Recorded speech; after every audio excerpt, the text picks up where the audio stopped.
Hi there, in this video I'm going to go through some examples of how the hyperbolic derivatives are applied. Okay, so let's go through a couple of examples applying these results. Now, if you remember from the previous video, we only apply these results if a is a constant, okay? Because if a is a function of x, we might need to go back and use the product or quotient rule. So remember what the result is trying to say.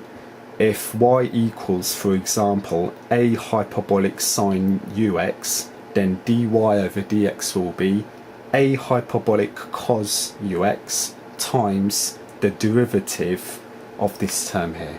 Okay, so we only apply that result if a is a constant, remember. So let's take some examples. So fresh page. So example number 1. Let me find a pen. Let's underline this. So the question is, find dy over dx, and in part A, let's differentiate y equals 6 hyperbolic cos 7x. Okay, so 6 hyperbolic cos 7x. So over here, the term in front 6 is a constant, so I'm going to apply the result that we've seen in the previous video. So dy over dx. So when you differentiate hyperbolic cos, you get hyperbolic sine. So it's 6 hyperbolic sine 7x, but you always multiply by, so always multiply by d by dx of this term here. Okay, so d by dx of 7x. So d by dx of 7x is simply 7, which means dy by dx will be 6 times 7, 42, hyperbolic sine 7x. Okay, so let's try another one, part B.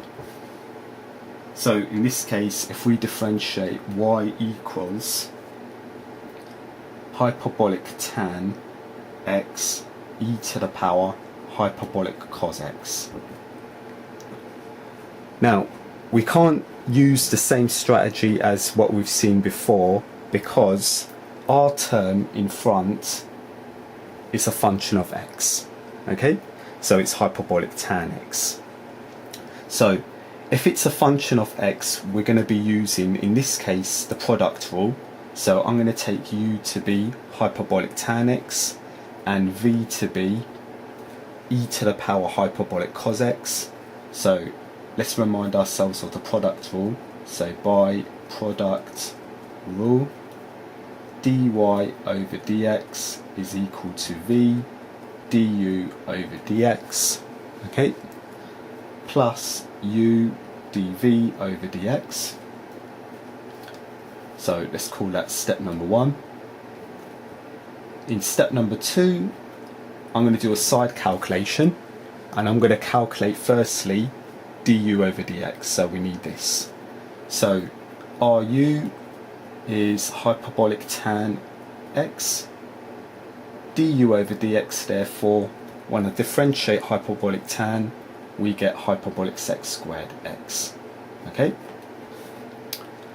also we need dv over dx, so let me do another side calculation.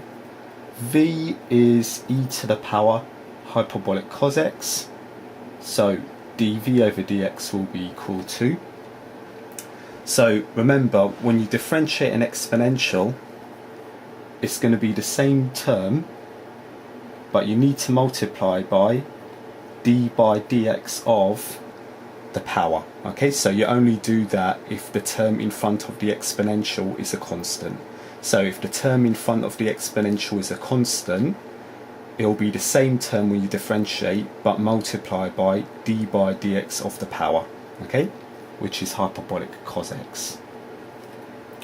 So simplifying further, dv over dx, when you differentiate hyperbolic cos, this is hyperbolic sine x, so eventually we're going to have e to the power hyperbolic cos x hyperbolic sine x.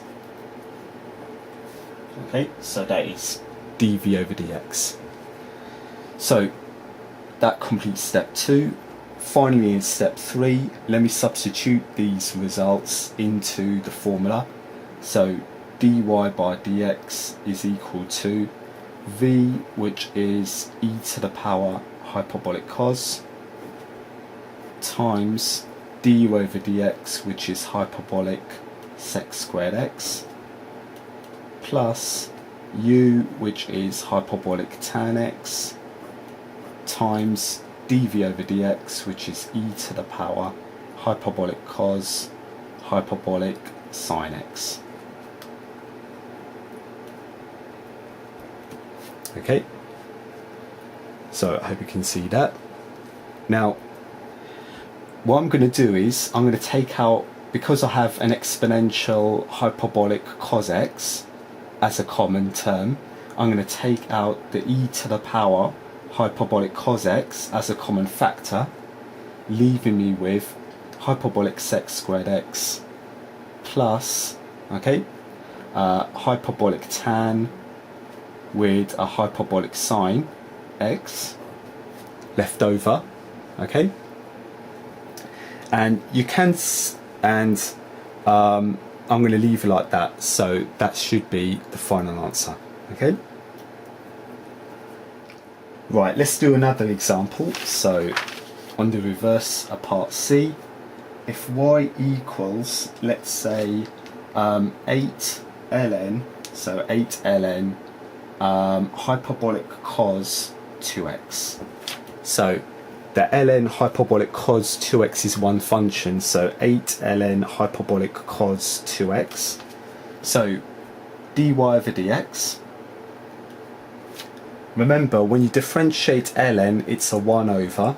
So 8 is a constant, so it's an 8 over the hyperbolic cos 2x. But remember, when you differentiate ln, and if the term in front of ln is a constant, okay, it will be the constant over the term, but you need to multiply by d by dx of this term here, okay? So we need to multiply, don't forget, by d by dx of hyperbolic cos 2x, okay? Remember, if you differentiate hyperbolic cos 2x, you should have hyperbolic sine 2x times d by dx of that term 2x. Okay, so that, remember, that came from the chain rule. D by dx of 2x is simply 2. So dy over dx will be, the 2 times 8 is 16, hyperbolic sine 2x,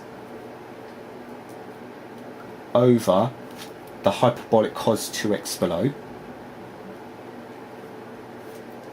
Okay, and further to that, remember, hyperbolic sine 2x over hyperbolic cos 2x is hyperbolic tan 2x.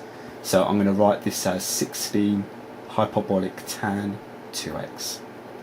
So that completes that example. Okay.